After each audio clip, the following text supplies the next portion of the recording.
Welcome to English Story Vault, ready to level up your English. Here we learn through stories, slow, clear, and fun. Listen, relax, and enjoy the journey. Imagine a critical financial relationship between nations.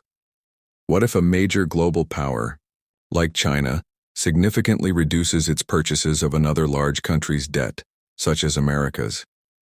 The United States often needs to borrow money, which it does by issuing financial instruments, essentially promises to repay the principal amount with interest.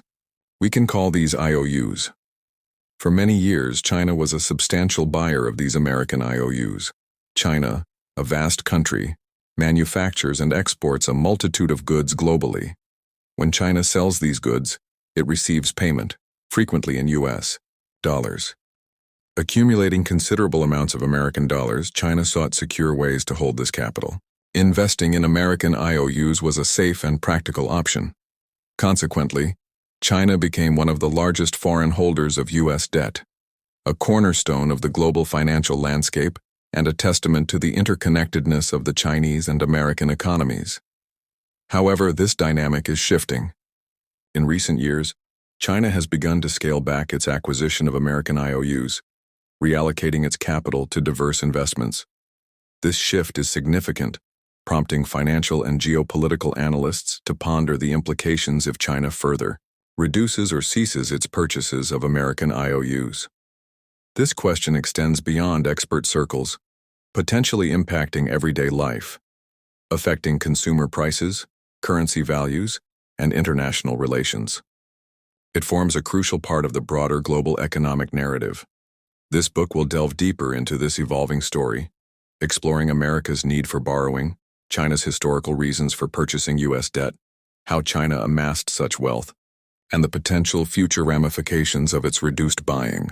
Understanding this narrative provides valuable insight into contemporary global dynamics and international capital flows, offering an intriguing perspective on a vital component of the world economy. What constitutes America's debt? Like an individual, the United States government requires funds to operate. While taxation provides revenue, it is sometimes insufficient. When government expenditures exceed tax receipts, the U.S. borrows money by issuing special financial instruments, promises, to repay the borrowed amount later. These are essentially government IOUs, sold to various individuals and entities with surplus capital. These American government IOUs are categorized by their maturity periods. Short-term instruments are called Treasury bills. Medium-term instruments are Treasury notes, and long-term instruments are Treasury bonds. Collectively, they are often referred to simply as treasuries. The funds raised from selling these treasuries finance essential nationwide services, including infrastructure development, education, defense, and myriad other government costs. This mechanism allows the U.S. to cover its financial needs when tax revenues fall short. Upon maturity, the government repays the original amount borrowed and provides additional payments over time, known as interest. Thus, purchasers of these IOUs lend money to the U.S. and earn a return. The cumulative total of all money borrowed by the American government through these IOUs over time constitutes the national debt, which has expanded significantly.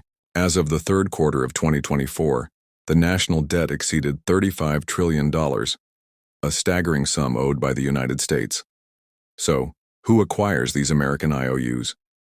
A substantial portion is purchased domestically by American individuals, banks, and businesses. However, a very large segment of America's debt is held by foreign entities, including other governments, their central banks, which manage national currencies, and major international investment firms. For instance, Japan holds a significant amount of U.S. debt, as do many other foreign nations. These global buyers effectively lend money to the American government by purchasing these IOUs. This system enables the U.S. to secure funding while offering buyers a secure avenue for their investments. We've established that America issues special financial instruments, or IOUs, to raise capital, and many countries globally purchase them. But why do they choose to do so? Several key reasons explain this behavior. Firstly, American IOUs are considered exceptionally safe. akin to depositing money in a completely trustworthy bank.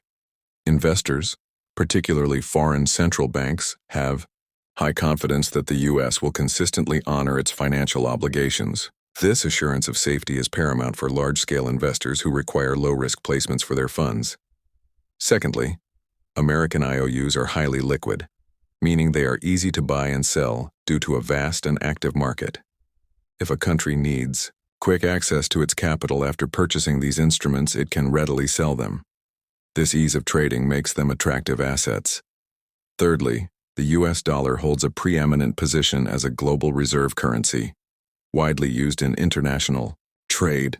As countries accumulate significant amounts of U.S. dollars from their exports, they need secure repositories for these funds. Purchasing American IOUs offers a method to store these dollars while simultaneously earning a modest return. Consider a country that exports extensively, receiving payments in various currencies but frequently in U.S. dollars. This country accumulates a substantial surplus of U.S. dollars. Rather than leaving these funds idle, it seeks safe and potentially revenue-generating investments. American IOUs fulfill this need, providing a secure haven for these dollar reserves.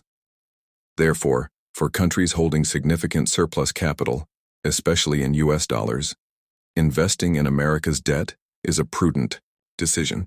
It is safe, easily manageable, and allows them to preserve their valuable U.S. dollar holdings. These are the primary drivers behind countries purchasing billions of dollars worth of America's specialized financial papers, serving as a mechanism for saving and future liquidity. China's economy experienced rapid expansion, particularly in the early 2000s, transforming it into a global manufacturing and export powerhouse. As China sold its goods internationally, it received payments frequently in U.S. dollars. China consistently exported more than it imported, resulting in a substantial trade surplus and a massive accumulation of U.S. dollars. Faced with this enormous dollar reserve, China sought a secure and profitable investment avenue. Investing in U.S. government debt was perceived as a very safe option. Consequently, China began purchasing U.S. Treasury securities. The People's Bank of China, the nation's central bank, was instrumental in acquiring these securities. Over time, China's holdings of U.S. debt grew significantly. From approximately $70 billion in 2000, China's holdings surged to over $700 billion by 2008 and continued to increase thereafter. China's extensive purchases positioned it as a top foreign holder of American debt, for some years holding the largest amount of U.S. debt of any country outside the United States. This trend vividly illustrated China's export-driven wealth accumulation and its chosen investment strategy. China is now scaling back its purchases of U.S. IOUs. For many years, China was a predominant foreign buyer of America's debt, holding a vast amount of U.S. government promises to repay money.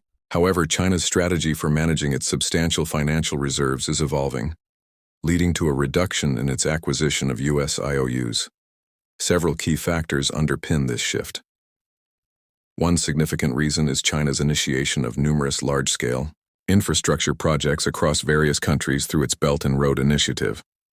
This ambitious program involves China assisting other nations in developing critical infrastructure such as roads, bridges, ports, and railways across Asia, Europe, and Africa. These extensive projects demand substantial capital, and China is allocating a portion of its export earnings to fund them, consequently reducing the capital available for purchasing U.S. IOUs. Another factor contributing to China's revised strategy is its deepening collaboration with other major emerging economies, including Brazil, Russia, India, and South Africa, collectively known as the BRICS Group. This bloc aims to enhance monetary cooperation and trade among its members, seeking to increase the use of their domestic currencies in bilateral trade and lessen their reliance on Western-dominated financial systems. As part of this collective effort, BRICS nations are working to reduce their holdings of U.S. IOUs, with China playing a pivotal role in this endeavor. Furthermore, China is diversifying its reserve assets by increasing its gold purchases. Gold is widely regarded globally as a robust and stable store of value. By acquiring more gold, China utilizes its U.S. dollar reserves thereby reducing the amount available for U.S. IOU purchases. This strategic move enhances China's financial resilience and security, mitigating potential financial vulnerabilities or external pressures. Therefore, instead of primarily investing its surplus capital in U.S. IOUs, China is now deploying its extensive reserves into international infrastructure projects, forging new partnerships within the BRICS framework, and expanding its gold reserves. These strategic adjustments signify a clear departure in China's approach to wealth management and its role in the global economy, resulting in a notable decrease in its U.S. IOU holdings, a significant development for the global financial landscape. What might happen if China buys less of America's debt? This is a crucial question for the global financial system. For decades, China was a major purchaser of U.S. debt instruments, largely due to its substantial trade surplus with the U.S. and other nations, which generated vast amounts of U.S. dollars. These dollars were then invested in American debt. China became one of the largest foreign holders of this debt, but is now reducing its acquisitions. If this trend continues, or if China ceases buying altogether, significant shifts could occur for the U.S. and the global economy. One potential consequence for America is an increased cost of borrowing. When the U.S. government needs to raise funds, it issues debt papers. A reduction in purchases by a large buyer like China decreases demand in the market. With lower demand, the seller, the U.S. government, might need to offer more attractive terms, such as higher interest rates, to find buyers. Consequently, the cost for America to borrow money could rise, leading to higher interest payments on its already substantial national debt.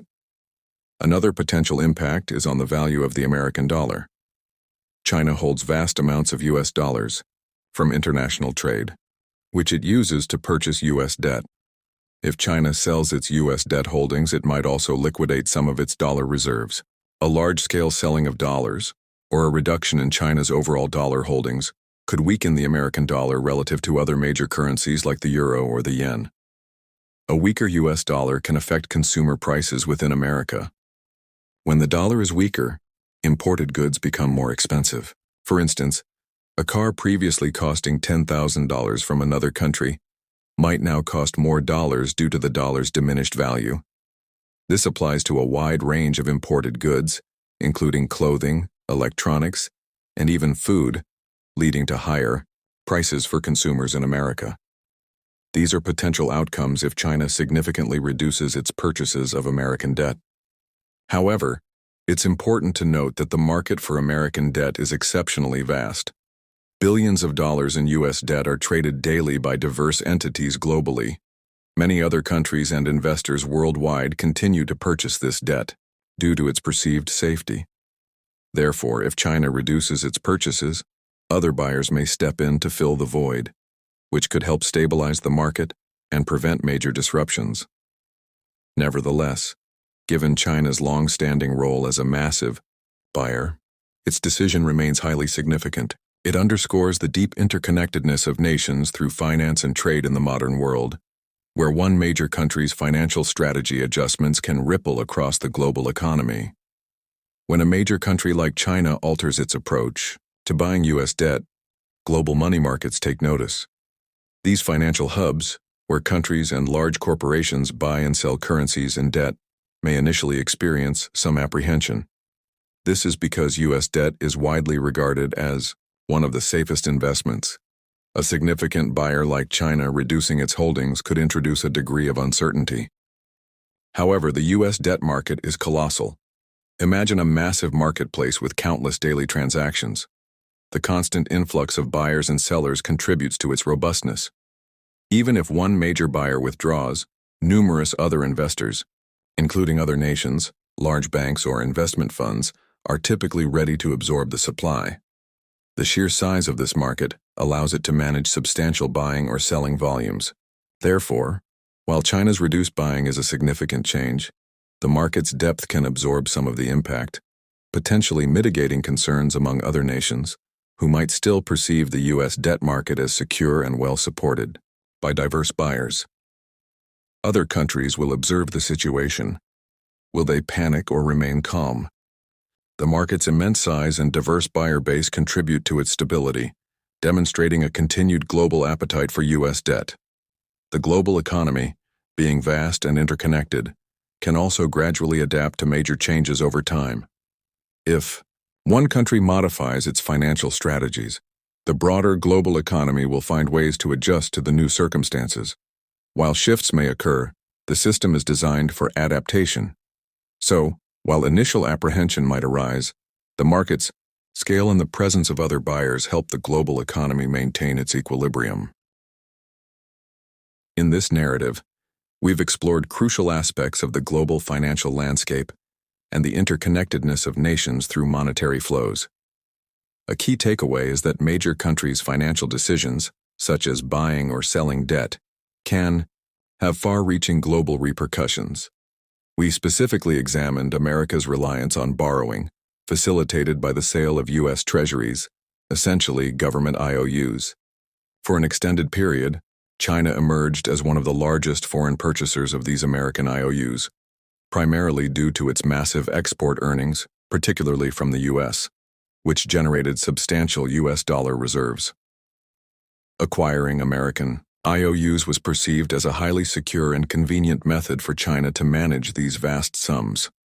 However, we also learned that China's strategy is currently evolving, with a reduction in its U.S. IOU purchases. We discovered that China is pursuing new financial objectives, including significant investments in infrastructure and development projects across numerous countries worldwide, and increasing its gold reserves.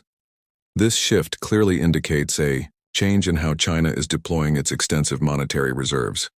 We considered the potential ramifications if China continues to reduce its American debt holdings. This could potentially increase the cost of future borrowing for the U.S. government. It might also influence the value of the American dollar, potentially leading to a slight weakening against other currencies. A weaker dollar could, in turn, make imported goods more expensive for consumers in countries like America. We also noted the immense size and liquidity of the market for America's IOUs, with numerous other investors, including countries, banks, and corporations, actively trading this debt daily. This suggests that even if a major buyer like China curtails its purchases, the market can often find alternative buyers to compensate for the reduction. Nevertheless, a change by such a significant player carries global weight and prompts financial markets to re-evaluate future scenarios. The evolving narrative of China's historical purchases and subsequent reduction of American debt holdings is a pivotal aspect of the dynamic economic relationship between these two global powers, a complex and ever-adjusting dance. Why is understanding this important for everyone, even those outside of finance? Because these large-scale shifts in the global economy can directly impact our daily lives. They can influence the prices of goods we encounter in stores, the purchasing power of our own currency, and the overall health of the economy we inhabit. Awareness of these connections helps us grasp the broader context of the world we live in. Thus, this chapter summarizes our key learnings: the importance of global money flows, the far-reaching effects of major countries' financial decisions, the changing dynamics of critical relationships like China's and America's debt holdings, and the ultimate relevance of these changes for the global economy and for us all. It serves as a testament to the profound interconnectedness of the world through finance.